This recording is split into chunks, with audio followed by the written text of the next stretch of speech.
Okay, so now I'm live.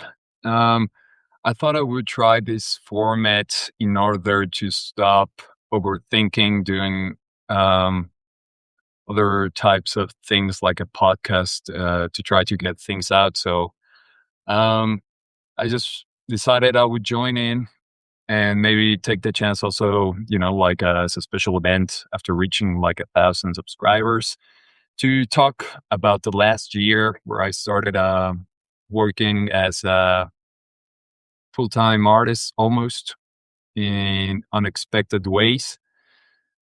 Um, I began last year, I decided to start taking acting lessons, and it began sort of as a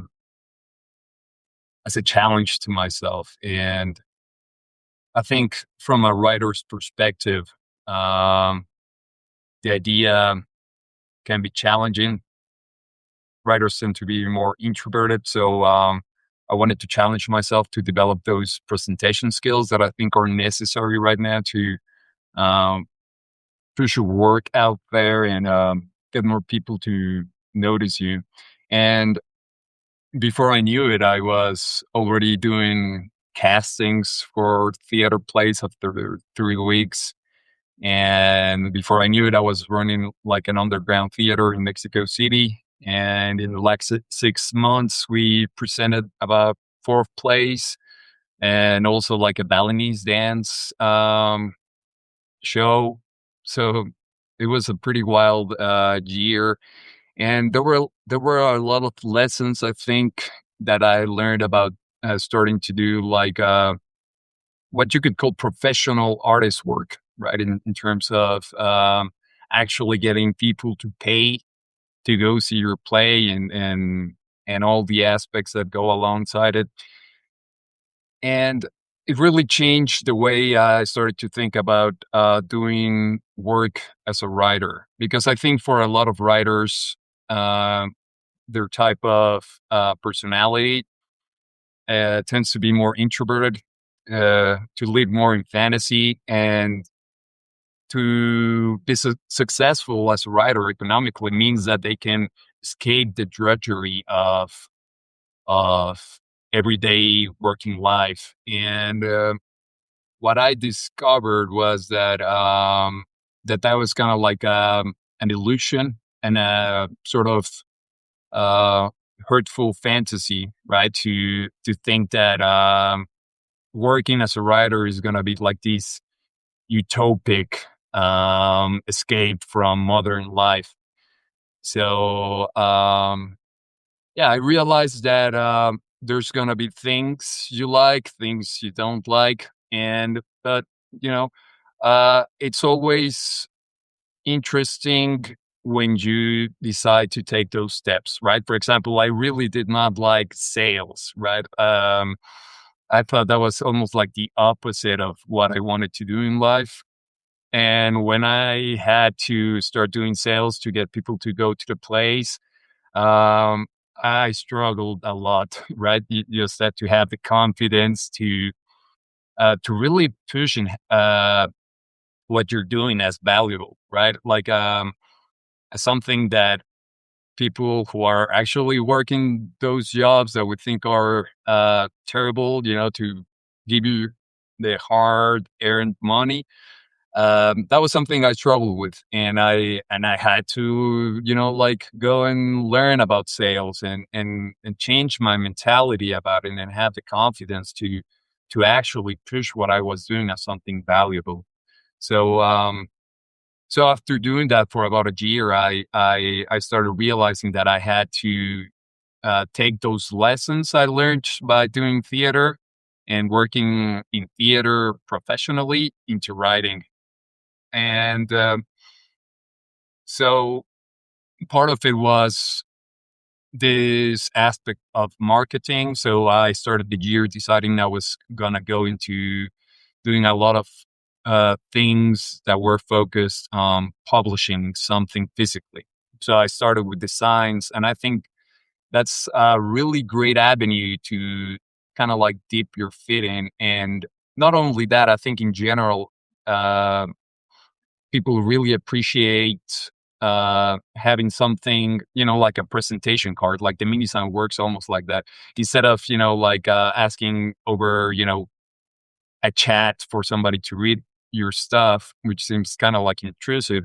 When you give like a present, like a physical nice thing to people, it becomes something much more effective. And even for people who do not necessarily are into literature, just like they appreciate the gesture instead of when you ask people to read something you wrote, it almost feels like a demand, right? Like so, changing that mentality of almost like giving a present to somebody, like really changes the dynamic of the interaction. And so that was one aspect.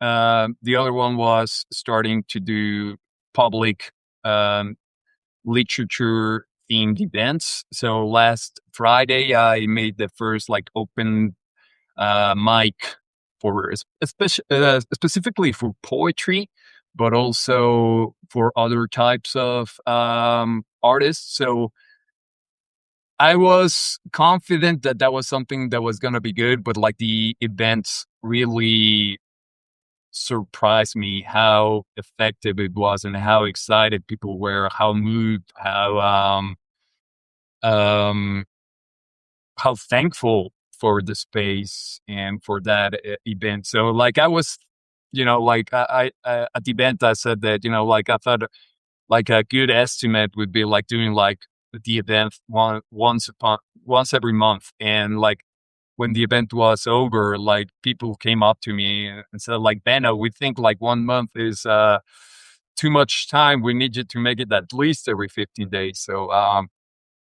that felt really special to like, I really had the sensation that I tapped into something that people really need and that is going to be really impactful in their lives.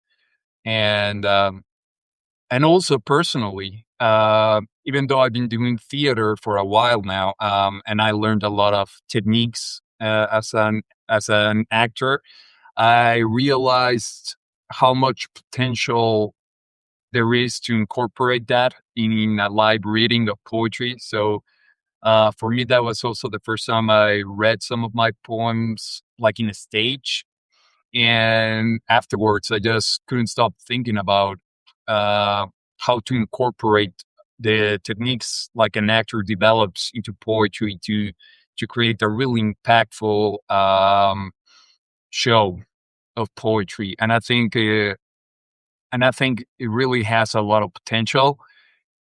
I think it's something that it's really worthwhile exploring for poets. So, like right now, I think poetry is doing really well in Substack, and and I think it's really valuable for poets to start considering the different mediums that poetry is associated with.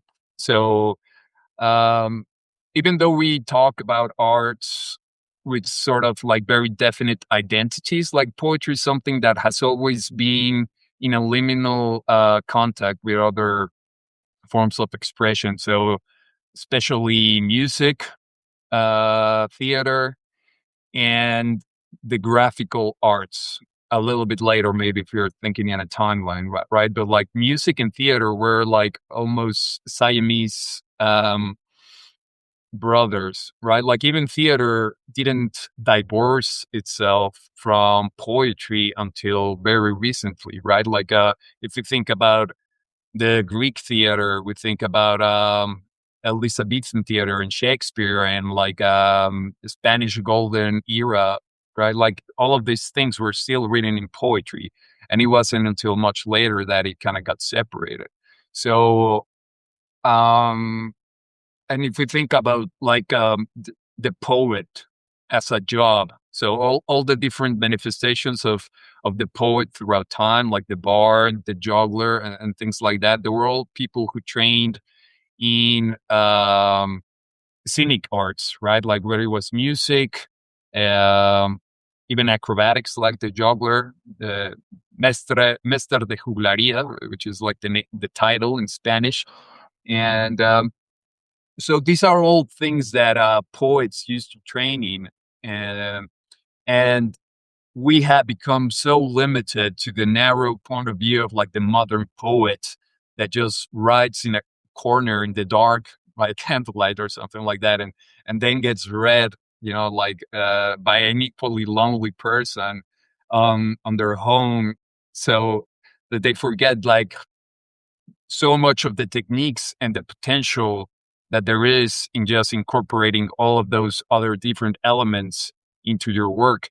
And so like right now I'm especially focusing like on these more scenic, like the on the aspects, so things that are related to music and the theater, but like also the graphical element, which I try to do in most of my work, but there's calligraphy, right? There's things that can really enhance um how your poetry is conveyed to to the reader in that case, that can enhance the impact it has, right? So understand the medium and not have like this kind of disembodied idea of the poem that is just kind of like the abstract written form, right? Like there's so much potential in exploring painting. Like for example, in haiku, there was like a mixed media form where they would like paint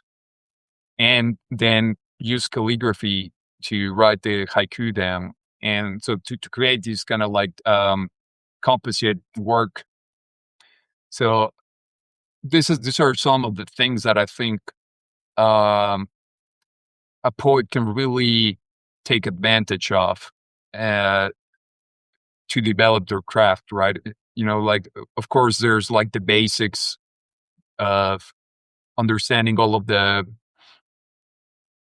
little things like the meter, the rhyme, and for the lyrical stand like point of view, and the metaphors, similes, like synecdoches, all of these resources it has from the basic linguistical point.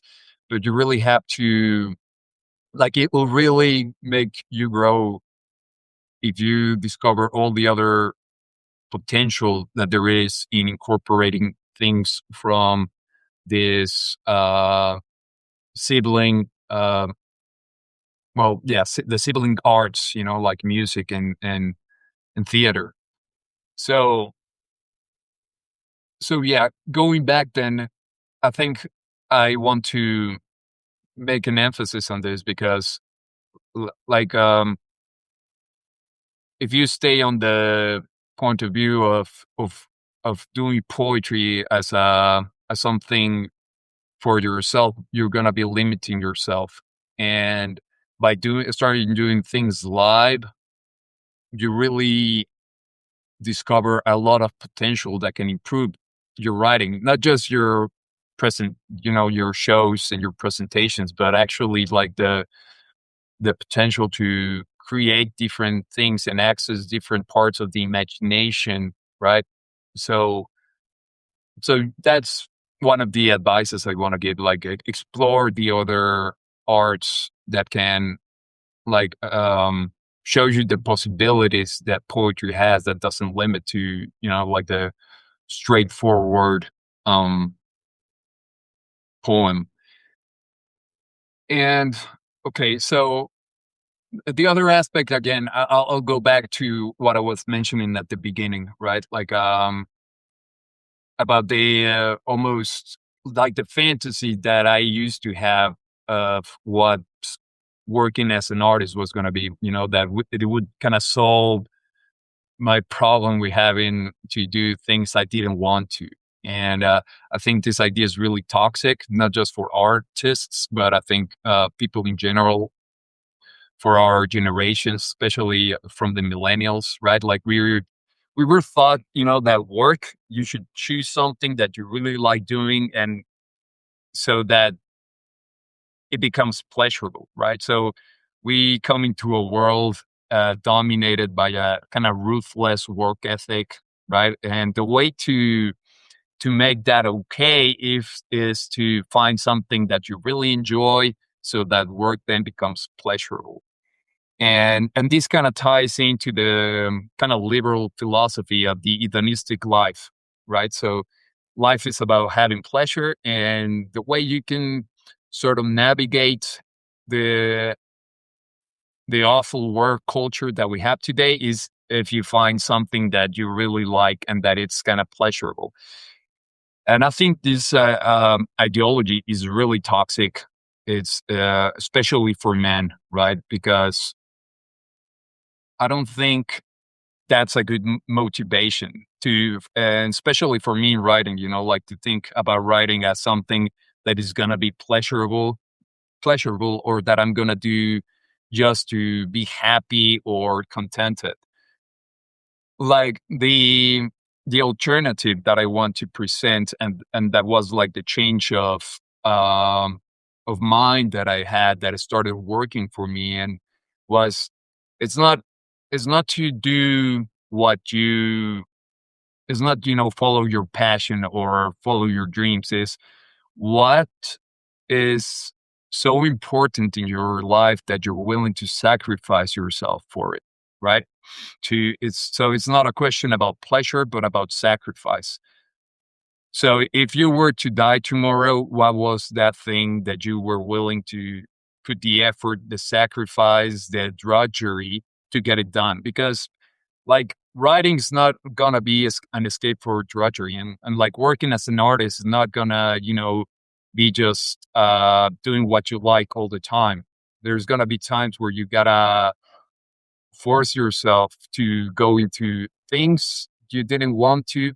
Like if you're really lucky, maybe you get like a good editor. But if in your work you're not finding challenges to go into places that you didn't want to, or that you were afraid of, it's probably not going to be very impactful, right? So having this change of mind into thinking about your mission in life as something that you're willing to sacrifice yourself for, and that all that drudgery and effort is going to be worthwhile, even if you do not get like recognition or pleasure or happiness.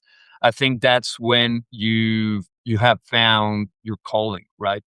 That's when like you're going to be capable of putting the work, putting the dedication to this. Okay, so that was basically it. I'm gonna now read the chat. As I mentioned at the beginning, I was thinking about doing the live more uh, to force myself and to not overthink sharing these kind of things, like in a podcast format. But if any of you got like questions, I'm gonna start reading the chat. So we got Brother Rob. Nice to have you in here. Culturally, artistic practice has been conflated with or confined to artistic occupation, which stinks. Conflated with or confined. Yeah, I think like this notion of art for art's sake is really modern and very strange, right? Like poets had like an artist in general had like a very definite pragmatical objective in their communities, right? So if you were like a painter in medieval times, you were doing like a very important social job, right? Like in painting the churches and doing the icons, you were creating like portals to the divine, right? And because the divine was like in the hierarchy of things, um, very important. It wasn't just like, oh, I do art because of art's sake and just to express myself. It was like a very objective, um, like societal role that they were serving. And so did poets in many different traditions, right? Like there were either prophets or had like a very definite job, like a craft in their communities. And they were like, like maybe in Homer time, like learning and memorizing the Iliad and doing this work at these gatherings to uphold the myth. That was like something that was like very important, like as important as, like, you know, um, being a lawyer or being a software developer nowadays, like it was something very pragmatical, and it wasn't just like these hedonistic pursuit of creativity that we have in self expression. It was like something that had a very definite social impact in upholding the community, their myths, and their values. So yeah, transcending that notion of the artist as just like this kind of like self obsessed hedonistic person, I think is very important. Okay. Okay. Sometimes you gotta force yourself to spam the like button. Thank you, Rob. And a lot of performance arts like singing and dancing was quite normal in the past. Many were expected to participate in song and dancing communal spaces.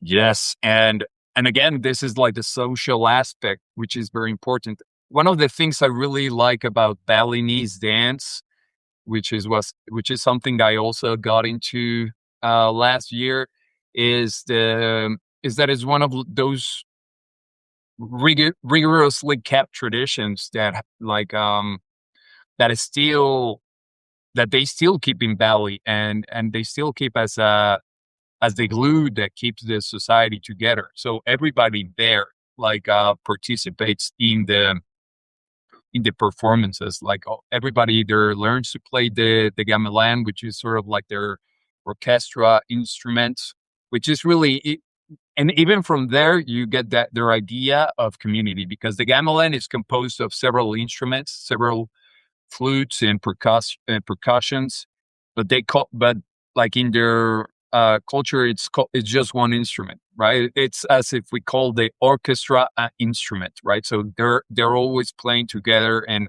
they always have this idea that it's like a unity of several performers playing one instrument, even though they play different instruments from our perspective. And so you can have like a fantastic dancer who is really impactful and then goes to work in the rice paddies, right? Like everybody participates in art, whether doing the beautiful dresses that they use, or doing the dancing or the music. And and and and I had the opportunity of working with somebody called Nicolas Nunez in Mexico City, whose work is with he started working in theater, but then went to Tibet, met the Dalai Lama, explored a lot of the ritual dances that they have. He went to Mexico and studied like the ritual local dance practices, and tried to make like a secular ritual or rite that people in the cities could participate in. And one of the things I learned and discovered doing these things is without rituals, you cannot have like any sort of community. The rituals are the essential aspect through which a community finds cohesion. And if we are so segmented today, it's because we do not have rituals that create communities, and we do not have like the myths or the shared values that allow people to cooperate. So that was also like a very important lesson I had this year. Um, okay, so we got Joseph Roman. What's up? What's up, Joseph? OG Cinema Club member. Hello, Benno. I was wondering, where do you think raw psychological poetry stands today in the likes of Poet or Beckett? Hmm, raw psychological poetry. Well, you know, um, it's hard to say. Like, I think there's a big problem of poetry. Like that evolved sort of into the confessional line of poetry in terms of you this really obsessive exploration of the self that becomes kind of narcissistic in a way. I think you can still, I think the important aspect is to um, learn how to bridge like the things that are of individual importance, and learn the craft enough that you can translate that into something that might be of general interest, right? So I do not think like there's a problem, like with exploring your own psychology, but when it starts to become kind of like obsessive and narcissistic, and I think that's not even healthy, that's kind of like the Sylvia Plath line, where it just if it's not channeled into something that it's kind of healing in a sense, then it becomes kind of like self-pitying. And I think personally, it doesn't even lead towards like something that is healthy for the artist. uh so like that's why a lot of the confessional poets ended up in suicide, at least, that's, I don't really want to get too much into saying why, like I it's not about that, but like I definitely think that it's not really healthy to obsess as like the isolated poet and the isolated individual. I think you should always try to find the avenues that, like connect to the broader culture, and towards maybe that's something that reaches out of yourself, right? So that would be my take. I love that about the well-kept traditions. Do you think there are ways to reinvigorate that communal artistic spirit? Yeah, that's sort of why I think the theater is really important right now, and theater slash, live poetry. I think that's it has a lot of potential right now, especially because of the aftermath of the pandemic and the fragmentation that has happened after that.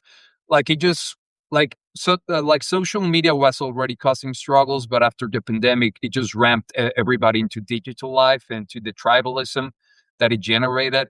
So now you get uh, people whose community is online and only online, and because they are so radicalized, they cannot like talk or have conversations with people outside their tribe. So that's left right politics or whatever you want, so everybody has lost a sense of like a physical community. And worse than that, like with AI and like the amount of time that we spend on screens, that's already also mining the sense of reality itself. So we got people that make AI their romantic partner, their a spiritual guru, their therapist, and that they start losing all sense of reality because of that. So theater, one of the possibilities that theater has and that poetry can also exploit is the transformation of physical space, right? Theater cannot be recorded and digitalized because it loses its main tool, which is like physical space and transformation of the physical space, right? And that's what can help people heal their relationship towards reality. And the same goes with poetry. Like poetry has that, light poetry can also have that same effect, that it can help people to anchor themselves into reality and to rethink their relationship towards it. So uh, those things are really healing themselves, but because it's also like a relationship between people in physical space that also starts generating empathy. That also starts, you know, helping people look at things from from somebody else's point of view, which is what we need right now, right? Like that's how we heal the fractures in our society. And that's why people don't want to go to theater, because they don't want to listen to other people talk, right? They just want to hear, like people from their own clique talk. So this is, of course, like another thing that was really valuable about the event I had, like, like people really expressing themselves, so that you really get like a really close connection to them by the end of the event, and then you have like a real connection, and everybody felt like so excited and so interested in each other. When was the last time you met somebody and we're interested to learn about somebody else's point of view? So yeah, I think there's a lot of potential, and that's specifically, what makes things like theater and poetry important right now. All right, so we got Danny Maldonado, also like a great member of Cinema Club. Public performance definitely makes me nervous. Maybe I should suck it up. It's a wonderful, like even just like a therapeutic sort of activity. I think it's wonderful, and it will definitely ramp up like nothing else your work. Whether it's um, for poetry or even just like narration. Like we also had people read like short stories in the event. Like one of the really cool things about acting and doing things live is that you can feel how your text or your performance is affecting people's consciousness and attention. And that can give you an idea about what parts of what you're doing is actually impactful, engaging, and what is not. So I think even if your focus is gonna be like written form and do a book, just like doing these sort of things and knowing how to engage people's attention, that's gonna be way better than anything else. Okay, we got Brother Rob again. You got it, Danny. Start with one poem when you present. You only have to be brave for a minute. Um, yeah, it's yeah, and I think like this aspect of bravery also gives you like the confidence that you need to actually feel, like to know what it takes for people to pay for your stuff, right? You have to be brave to go up to somebody and say, "You give me money for my poetry," right? Like you have to be really self-confident about the work you're doing, and doing live presentations is gonna give you that confidence to have the self-security to go to the stage and show what you got, right? Like that's gonna really make you develop that confidence that is necessary to, like eventually work yourself up to, like getting people to pay for your stuff. It's like if you were like a plumber and you were insecure about your job, right? Like nobody's gonna hire you. Like you need that self-confidence, and you need to know how effective you're being. Um, eh, awesome, brother Rob does stand up. That's really cool. Yeah. Yeah, and stand up, like that's even more how should I say it? Like you have to do more, like work the audience a lot more, and you get a lot of more feedback, right? And because you're looking for more concrete results, right? Like which is laughter, right? So that's that's even more like what's the word, specific, and yeah, all of these things help tremendously. So yeah, it's just you know some of the advices that go beyond the written page, that can really transform the way you see writing. Like to see possibilities that before um were hidden, and can actually develop your craft way more than just working like at the keyboard for days, right? Like just even if you do it just one time, like doing it will, like open your imagination to so many possibilities that you don't really have to like become specialized in doing like live readings or presentations or something really or you know crafty. It'll just open yourself to the possibilities that it has, and that will be enough to change your perspective about it when you're down to the keyword work again.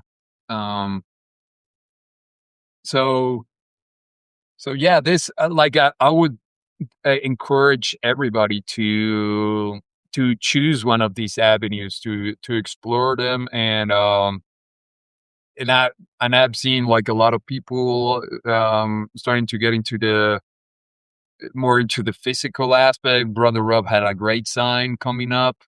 Um, so so yeah, explore things beyond the keyboard. Is what I'm trying to say. Like the in the past, poets were so important because they were not these isolated uh, individuals. They were central members of their community, and and so were like all other types of artists, right? Like they had really important roles in society, and rediscovering the social role of society beyond like the narcissistic, uh, egotistical, self-obsessed, like image of the artists that we have from like rock stars and rappers and all these kind of celebrities that have poisoned the idea of what an artist is. We have to transcend that into something that is socially involved and that actually brings something to of value to people, beyond entertainment, which which is what we're trying to do. Like entertainment's fine, but we need art right now. We need to transform people's life. We need to show avenues of healing it and how to reconstruct our societies and communities and give a different direction towards like crazy suicidal direction that we're on right now, right? Like nothing against entertainment, but like we need something more than that, and that's going to require a social perspective of art and the possibilities that it has to connect people, to transform somebody else's way of viewing life, to connect them to the transcendental aspects of life, and to show the possibilities that they themselves had to do that, in their communities, right? So yeah, there's tons of potential, and it's just a question of transcending the illusions we grow up with. Like I talked about the illusion of that working as an artist is going to solve your problems, and it's going to be easy work, and it's just going to be pleasurable, and it's going to be like nonstop fun. That's an illusion. You should not That shouldn't even be something you aspire towards, right? Like, because that means you're not going to be growing as an individual, and your art's not going to reach any sort of height.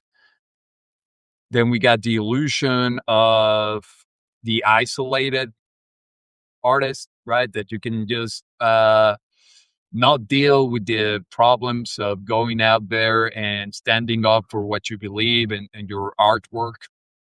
And once you transcend those visions, and you're willing to take it as a calling, that you're willing to sacrifice and do effort to achieve, and that'll, and it's not that it has to be like this self-flagellating thing. Like, of course, there's pleasure and a lot of rewards out of doing it, but you gotta think more about what you're willing to sacrifice and not about what you want to get out of it.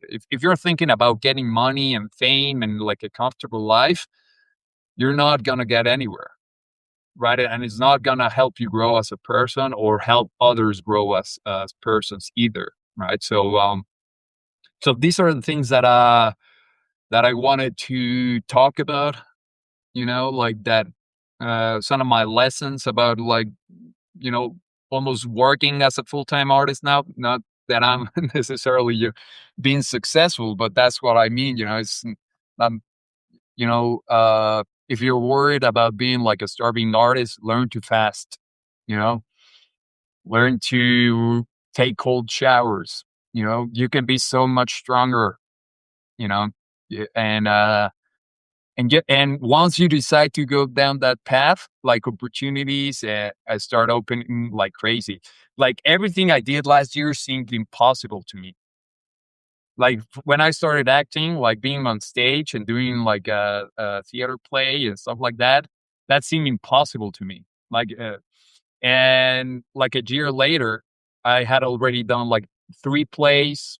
I also did like a Balinese dance presentation, and the way I got there was just by, you know, deciding that I was going to put the sacrifice no matter what, and that I was going to, even if it seemed impossible, I was going to do it. And that kind of like stubbornness that, it had like a risk of being like catastrophic, ended up being something that benefited artists I worked with, the audience I presented to, and especially me. Like, I mean, it was transformational. So, yeah, don't put limits to yourself, and if you decide that you're willing to do what it takes, um, and to have faith on that path, like the universe conspires to get that done in ways that seem almost impossible. And opportunities that you thought were so far away start coming up just when you need them. And yeah, it just starts opening up, but you got to take that risk. Without it, if you do not take that risk, um, there's nothing that's gonna be of value out of your work. You gotta take the risk, and that's what people are gonna see on the stage: the effort, um, the the sacrifice you made. Those are things that people can see and value, and that's when you can actually do a meaningful performance, and also see like the impact that your work has on other people, like face to face. Even though like I've had like a lot of support and great comments, when you are doing it face to face to somebody, and you can see like a big smile, and you can definitely feel like that he's like zoned in into what you're saying and like concentrated, and their attention is absolutely on what you're saying. You can almost feel the transformation happening in your brain, and having that in your work is gonna make you grow like nothing else. Okay, so gonna catch up in the comments again. Okay, we got Brother Rob in full agreement. I'd add only one thing which has been on my mind, and that's that we have to also inspire participation. Creating work for people to enjoy and gather around is good, but animating a community to generate and share their own art is powerful. Yeah, I would say that it's it's almost like you cannot even help that happening. Like if you get people together and they're having a good time and they're engaged with what you're doing, a lot of people are gonna be inspired, and that's also one of the really cool things about live, live presentations, when you see like people inspired with thoughts rushing in their head, and they can't wait to get back to write in their houses. And like, yeah, absolutely, like I don't think like yeah like inspiration will happen no matter what. We got Joseph Roman. What is your favorite play? that may have been turned into a film, and what is an underrated or underappreciated play that people do not read plays like myself should read and meditate with. Well, that's interesting because, like, even if you have like a bad play, you can maybe go do like a good show, right? So in terms of that's what's kind of interesting about plays. There's things that might not be great on paper, but you could do something really great on stage with them. So let me see if I get a shout out a play right now. Mm, Let me give you a thought. I'm gonna go back to some of the comments and I'll see if I can share some thoughts on that. Really love The Flies by Jean-Paul Sartre. Yeah, I would recommend people reading like Doors Closed, Huis Clos in French. That's a really cool. Like I actually have like an essay that I'll probably post soon. It's a play about the afterlife, and three people are put in a room, and they have like their sofas, and it's two women and one man, and that's it. That's the afterlife, and throughout it, they're kind of struggling to figure out if they're in heaven or hell, and they realize that they were, like put with people that it was gonna be like intolerable to live with, right? So there's a very famous phrase from that, which is like very interesting, which means hell is the other, right? Like hell is other people. L'enfer, c'est les autres in French, right? So I think that plays really wonderful because it's almost as if it was about smartphones, right? Like we built this little hell. Like social media is almost designed to put people that are gonna piss you off, and show you stupid things that are gonna like keep you engaged and like enraged all the time. So, so it's a play that definitely has a lot of things that are worthwhile thinking about, especially in connection to what we built. So yeah, shout out to Jean-Paul Sartre. Um, and hell yeah, enjoy. Yeah, no exit. Yeah, I wasn't sure what was the English translation. Yeah, there's pretty good performance of it on YouTube as well. I haven't seen that one, but I'll check it out. Um, like obviously Tennessee Williams is fantastic. Like one of my favorite films is um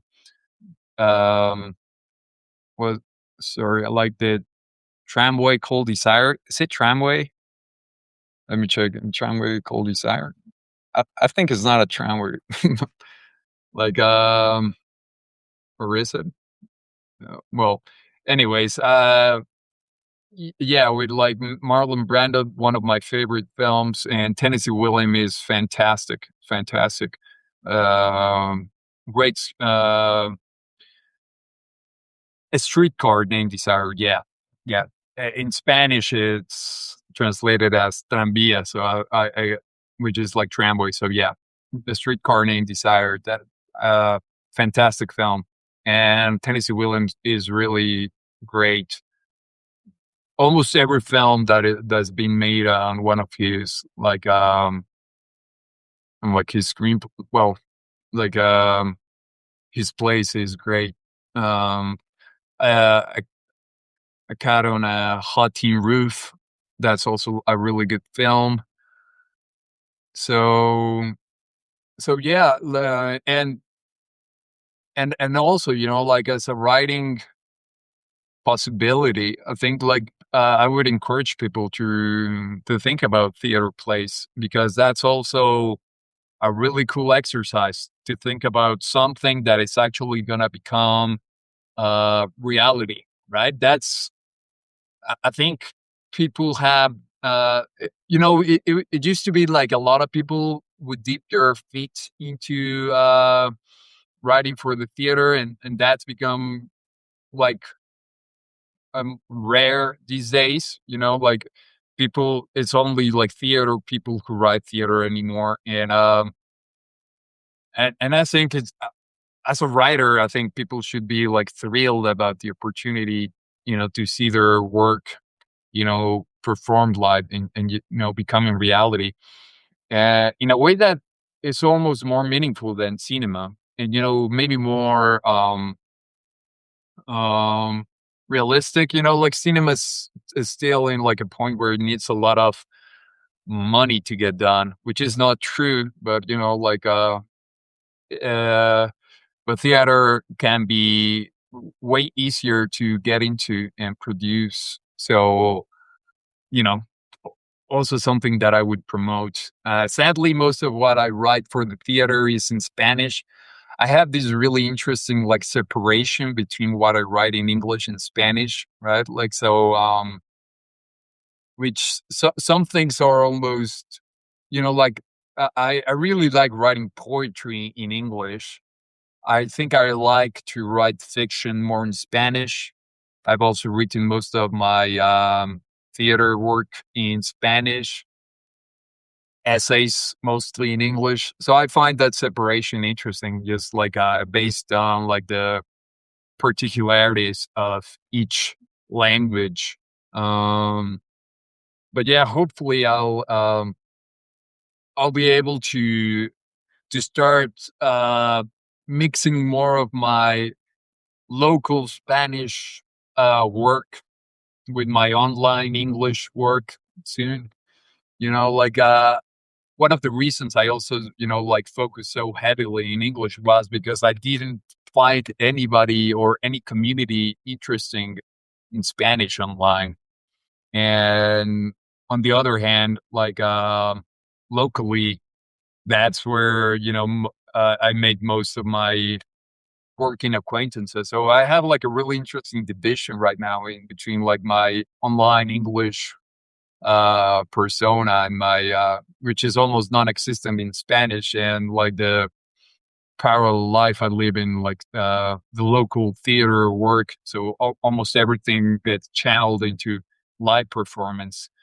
So yeah, I'll it's kind of frustrating to work in two languages. I really love to explore uh, different uh, languages. I think that's also something that really helps poetry learning.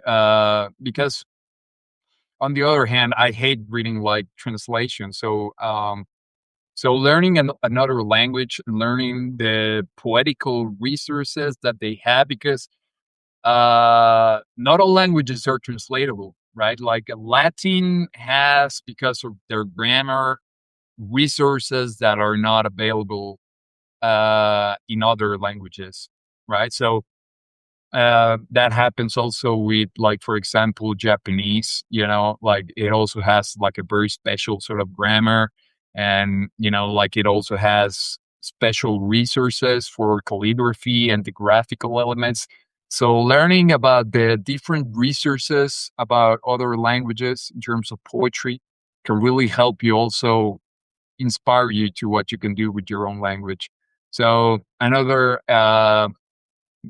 advice I would give, learn other languages, learn how they sound, what phonetical music they use, is, all things that really help. Um, okay, so what else? Anybody got more questions? I think I've already exhausted what I wanted to talk about in this first live stream. I'm really happy to see so many familiar faces. We also got Adrian joining up. We were just talking about Friday. Adrian joined. Um, how many languages do I speak? Well, the interesting thing is that because I've learned them to kind of indulge in poetry. Like for example, I learned how to pronounce them, and but not necessarily how to speak with them. Like for example, I can. read Italian. I can speak Italian, but I've never had like a conversation in Italian because it's basically just for kind of like literary purposes. But I've studied around 9 languages, I would say. So basically, most of the Romance languages, like Portuguese, Spanish, French, Italian, Latin. I've studied a little bit of Greek also. I want to learn more Greek, especially Latin and Greek, I think are very important for poetry because they give you so much history about the words, like I also have like this phrase, like like in prose you work with sentences, and in poetry you work with words. So learning the etymologies, the Latin etymologies, the Old English or Old Norse etymologies, the Latin and the Greek, like all of that is gonna help you understand what those words actually, their history and their deeper meanings, right? So great resources also, like especially because you can create new words, like if you have like Greek and Latin, you can create new words, you know um so yeah, um all things that are worth exploring for sure.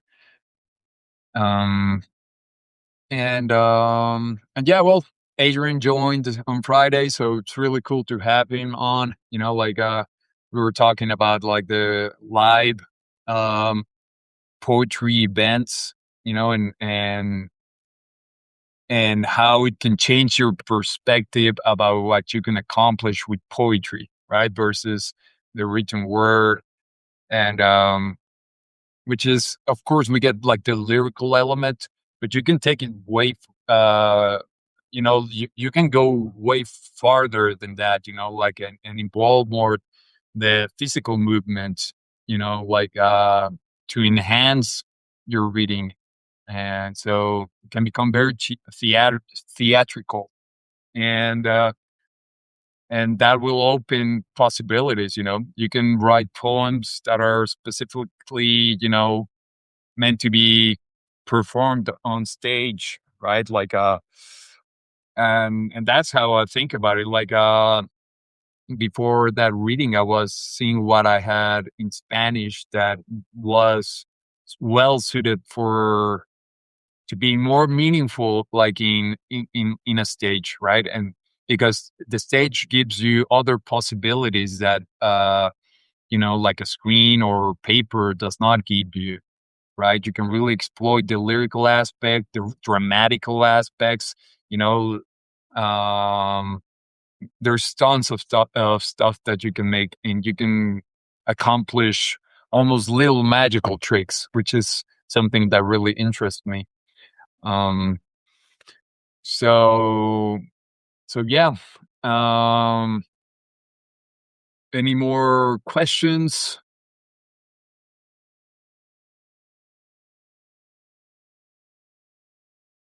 Okay. Well, unless we got any more, I think that's it. It's been a pleasure. Um, really enjoyed having this live stream. Top 5 movies of all time. Well, right answers only. Well, I already mentioned Streetcar Named Desire. I think that's one.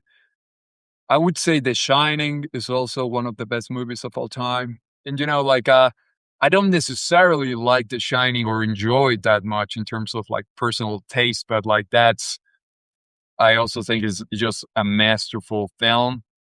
Um I would put Apocalypse Now in the list. Apocalypse yeah, it's just like an amazing film. Um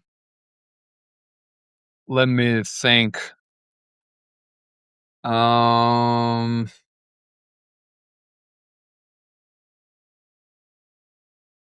I would say,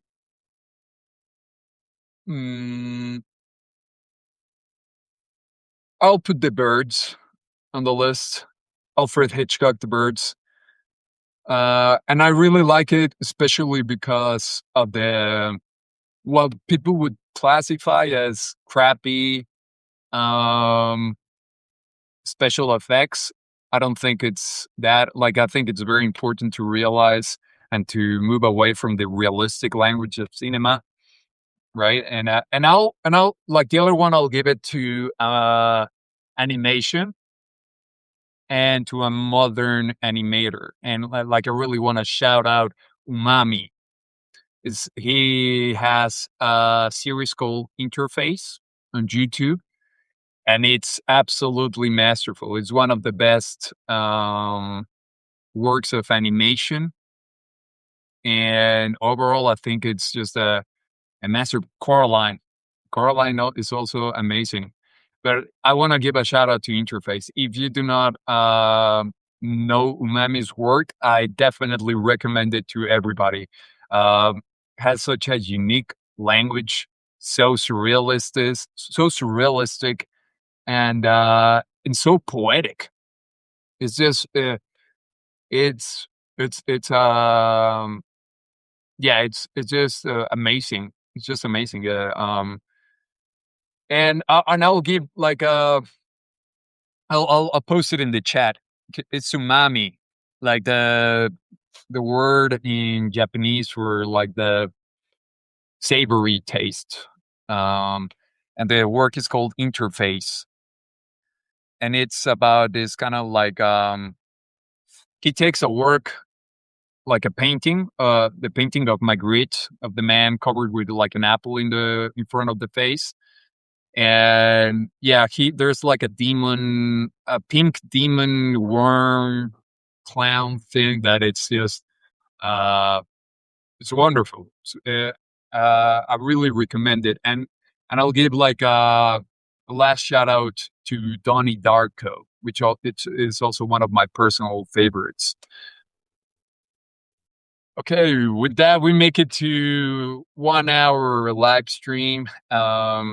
I think I'll leave it there. I'll hope to make more live streams soon. I think like it's a format that allows me to not overthink and just come here and talk about stuff I want to talk without.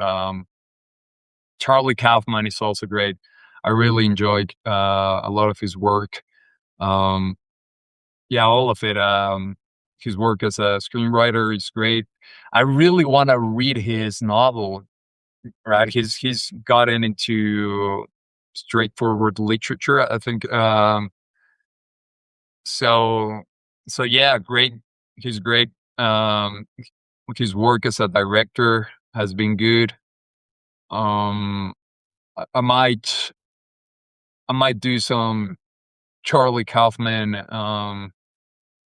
special, maybe in the cinema club, or do like a live stream because yeah, he's really great work.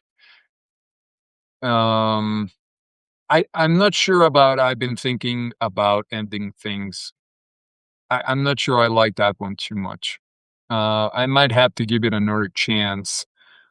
A lot of people really liked it. I think it was yeah, and I think it's yeah something about ants. I'm not sure if Antkind or Anthill, but it's something about ants, like his novel. I'm really curious about that one. Um, but yeah, um, adaptation is great. Um, being John Malkovich is a riot. It's fantastic. Um, yeah, like Eternal Sunshine of the Spotless Mind is really good. I think he wrote that one too. But yeah, uh, one of the best screenwriters out there. I really like Charlie Kaufman. Um, all right, well, um, yeah, yeah. I think my problem with thinking of ending things is that it's kind of gimmicky. You know, it relies so much on the gimmick. So, um, and I don't find it too interesting because of that. And that's something that happens to me too with like Vladimir Nabokov. Like I think he's a fantastic writer, but like because he's so focused on like the gimmick, like I just lose interest too soon. You know, I I never finish any of his books because like I think I get the gimmick too soon. Like I don't think it's worth finishing after that. So, anyways, I'll see you guys soon. If you also want to hear me rant about any topic, I'll consider it for like a new live stream. And it's been great talking with you guys. And I'll hope to do more of this soon. So best of wishes and keep on with the good work.